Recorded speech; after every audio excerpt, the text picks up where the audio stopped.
अस्सलाम वालेकुम दोस्तों, कैसे हैं दोस्तों। डेटाबेसेस के एडवांस कोर्स में मैं आप सब लोगों को खुश आमदीद कहता हूं।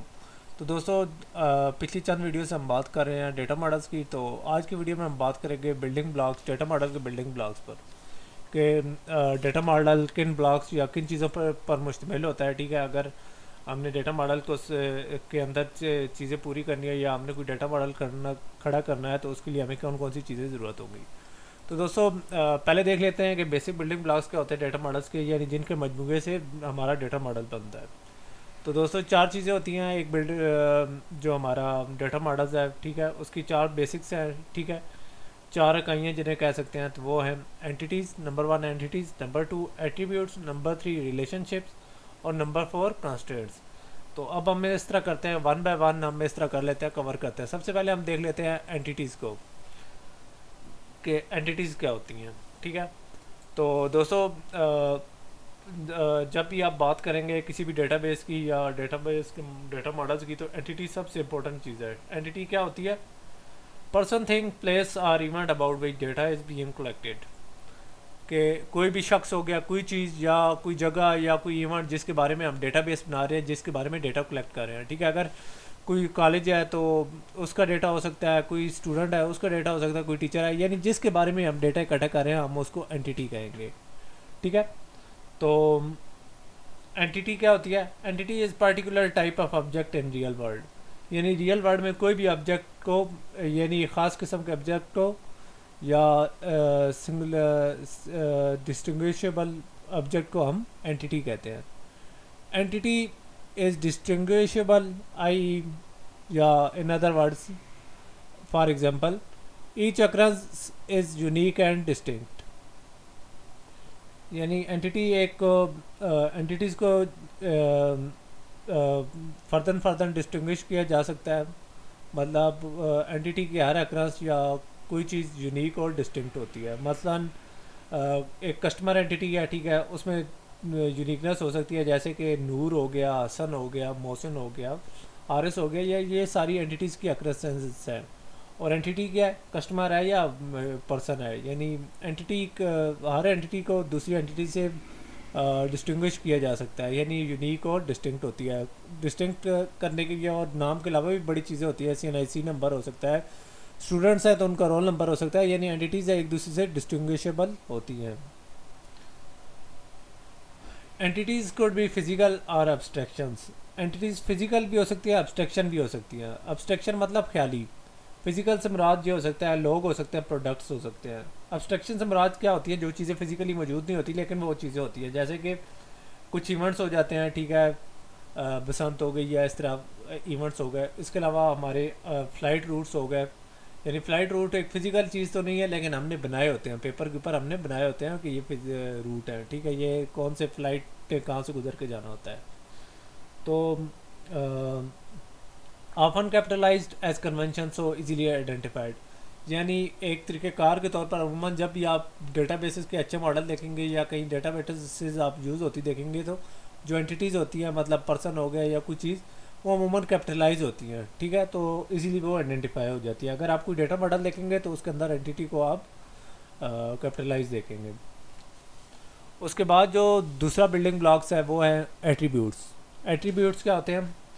तो एट्रीब्यूट्स होते हैं जनाब हमारे कैरेक्टरिस्टिक ऑफ एन एंटिटी। यानी किसी भी एंटिटी, मतलब शख्स या कस्टमर या किसी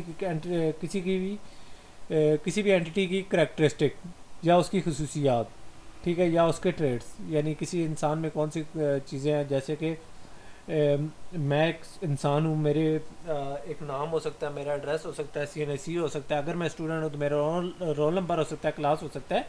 तो ये मेरे एट्रीब्यूट्स या मेरी खसूसियात हो सकती हैं। और अब हम तीसरे बिल्डिंग ब्लॉक की बात करने जा रहे हैं, वो है रिलेशनशिप्स, यानी ताल्लुकात।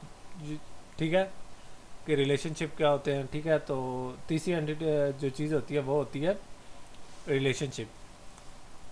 रिलेशनशिप क्या होते हैं? तो रिलेशनशिप होते हैं किसी भी एंटिटी, कुछ भी एंटिटीज़ के दरमियान जो एसोसिएशन या उनका आपस में ताल्लुक़ या रिश्ता होता है, उसको हम रिलेशनशिप्स कहते हैं। मतलब एक स्टूडेंट है, उसके बहुत सारे टीचर्स हो सकते हैं, ठीक है, और सिमिलरली एक टीचर के बहुत सारे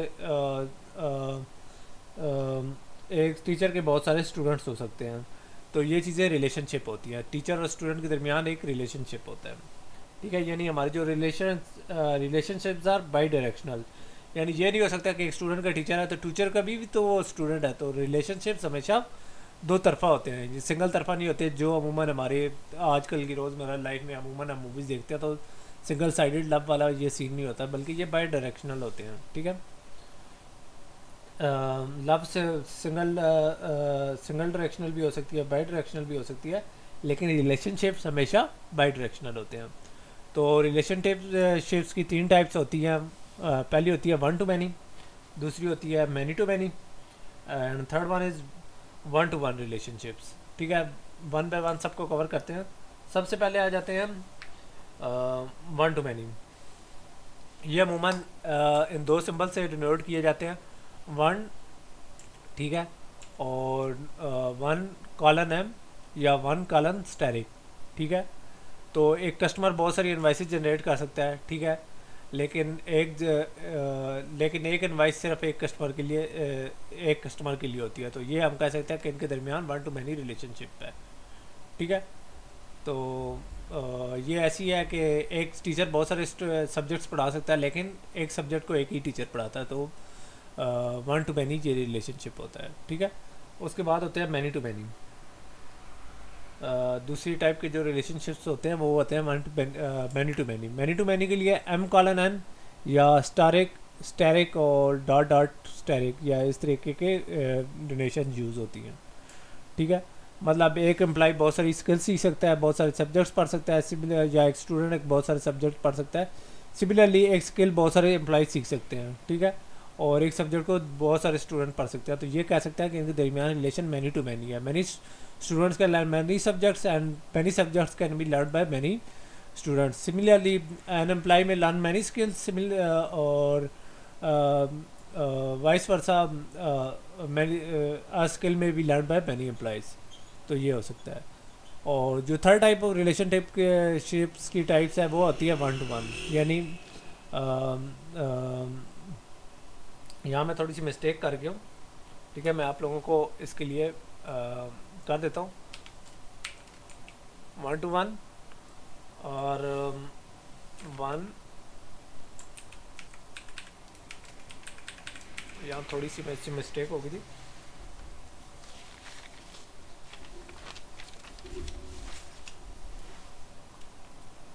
store man as a store,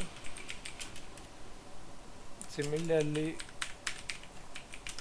a store can be managed by single storeman। तो ये थर्ड टाइप जो मुझसे मिस्टेक हो गई थी वो है वन टू वन, ठीक है। तीसरी जो टाइप होती है रिलेशनशिप की होती है वो होती है वन टू वन। ये अमूमन वन कॉलन वन या वन डॉट डॉट वन से इनको रिलेट किया जाता है या डिनोट किया जाता है। जैसे कि एक स्टोरमैन का एक स्टोर होता है, सिमिलरली एक स्टोर को एक स्टोरमैन ही मैनेज कर सकता है, तो इनके दरमियान रिलेशनशिप वन टू वन होता है। यानी वे एक सिंगल स्टोर को एक ही शख्स मैनेज कर सकता है, तो सिमिलरली एक शख्स ही एक स्टोर को मैनेज कर रहा होता है, यानी एक शख्स का ही एक स्टोर हो सकता है। तो इन दोनों के दरमियान रिलेशनशिप्स होता है वन टू वन। खैर ये चीज़ें जब हम बाद में डिस्कस करेंगे तो इनको हम फर्दर डिस्कस कर लेंगे। तो जो चौथा बेसिक बिल्डिंग ब्लॉक्स होता है किसी भी चीज़ का वो होता है कंस्ट्रेंट्स। कंस्ट्रेंट्स क्या होते हैं? तो कंस्ट्रेंट्स आर रिस्ट्रिक्शंस और फिल्टर्स ऑन डाटा, यानी हमारा जो डाटा है उसके ऊपर कुछ रिस्ट्रिक्शन या कुछ फिल्टर्स लगा दिए जाते हैं, ठीक है। तो ये क्यों लगाए जाते हैं?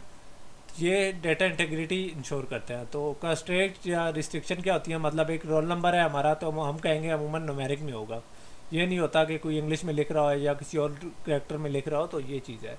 सिमिलरली हमारे स्टूडेंट्स की एज है तो हम उसके अंदर एज के अंदर रख सकते हैं। सिमिलरली हम कह सकते हैं नाम इसलिए से बड़ा नहीं होना चाहिए, यानी कोई टाइप टू टाइप मिस्टेक ना हो। सिमिलरली किसी स्टूडेंट का जीपीए तो हम उसे 0.00 से लेके 4.00 तक रख सकते हैं, यानी 4 से ऊपर अगर हम कोई डेटाबेस बना रहे हो तो हम उसके अंदर रिस्ट्रिक्शन डाल सकते हैं कि 4 के ऊपर किसी का CGPA ना हो, ठीक है।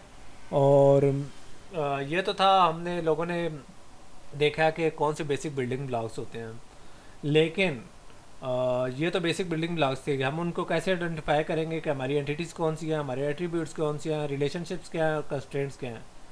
तो इसके लिए हमें सबसे पहले हमें अपने बिजनेस रूल्स को आइडेंटिफाई करना पड़ेगा।